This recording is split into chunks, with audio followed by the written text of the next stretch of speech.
مدینہ منورہ کے گرد و نواح میں ایک ڈیرے پر ایک عورت فوت ہو جاتی ہے تو دوسری اسے غسل دینے لگی۔ جو غسل دے رہی تھی، جب اس کا ہاتھ مری ہوئی عورت کی ران پر پہنچا تو اس کی زبان سے نکل گیا، میری بہنوں، یہ جو عورت آج مر گئی ہے، اس کے تو فلاں آدمی کے ساتھ خراب تعلقات تھے۔ غسل دینے والی عورت نے جب یہ کہا تو قدرت کی طرف سے گرفت آ گئی، اس کا ہاتھ ران پر چمٹ گیا۔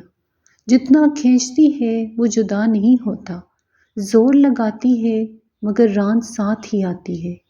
دیر لگ گئی، میت کے ورثاء کہنے لگے، بی بی جلدی غسل دو، شام ہونے والی ہے، ہم کو جنازہ پڑھ کر اس کو دفنانا بھی ہے۔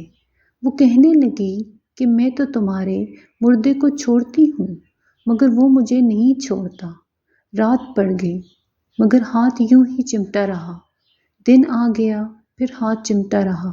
اب مشکل بنی تو اس کے ورثاء علماء کے پاس گئے۔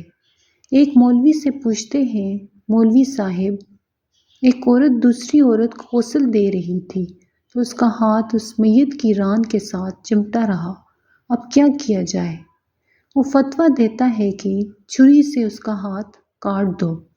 غسل دینے والی عورت کے وارث کہنے لگے، ہم تو اپنی عورت کو معذور کرانا نہیں چاہتے، ہم اس کا ہاتھ نہیں کاٹنے دیں گے۔ انہوں نے کہا، فلاں مولوی کے پاس چلیں۔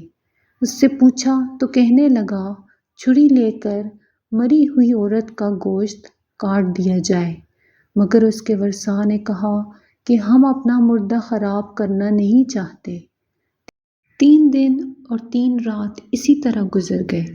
گرمی بھی تھی، دھوپ بھی تھی، بدبو پڑنے لگی۔ گرد و نواح کے کئی دیہاتوں تک خبر پہنچ گئی۔ انہوں نے سوچا کہ یہاں مسئلہ کوئی حل نہیں کر سکتا، چلو مدینہ منورہ میں۔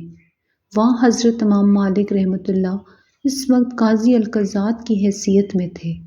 وہ حضرت امام مالک رحمۃ اللہ کی خدمت میں حاضر ہو کر کہنے لگے، حضرت، ایک عورت مری پڑی تھی، دوسری اسے غسل دے رہی تھی، اس کا ہاتھ اس کی ران کے ساتھ چمٹ گیا، چھوٹتا ہی نہیں، 3 دن ہو گئے، کیا فتویٰ ہے؟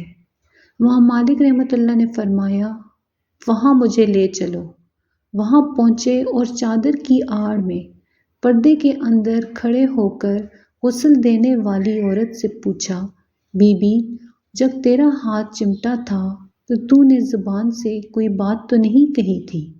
وہ کہنے لگی، میں نے اتنا کہا تھا کہ یہ جو عورت مری ہے اس کے فلاں مرد کے ساتھ ناجائز تعلقات تھے۔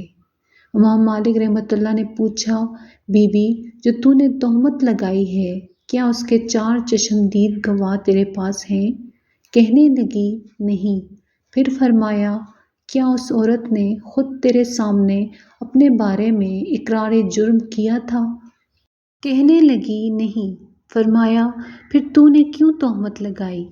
اس نے کہا، میں نے اس لیے کہہ دیا تھا کہ وہ گڑا اٹھا کر اس کے دروازے سے گزر رہی تھی۔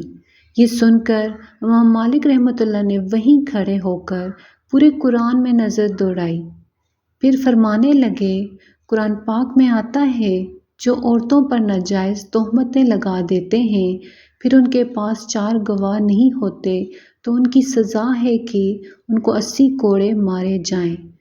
تو نے ایک مرد و عورت پر تہمت لگائی، تیرے پاس کوئی گواہ نہیں تھا، میں وقت کا قاضی القضات حکم کرتا ہوں، جلادو، اسے مارنا شروع کر دو۔ جلادوں نے اسے مارنا شروع کر دیا۔ 70 کوڑے مارے مگر ہاتھ یوں ہی چمٹا رہا، 75 کوڑے مارے گئے مگر ہاتھ پھر بھی یوں ہی چمٹا رہا، 79 کوڑے مارے تو ہاتھ پھر بھی نہ چھوٹا۔ جب 80واں کوڑا لگا تو اس کا ہاتھ خود بخود چھوٹ کر جدا ہو گیا۔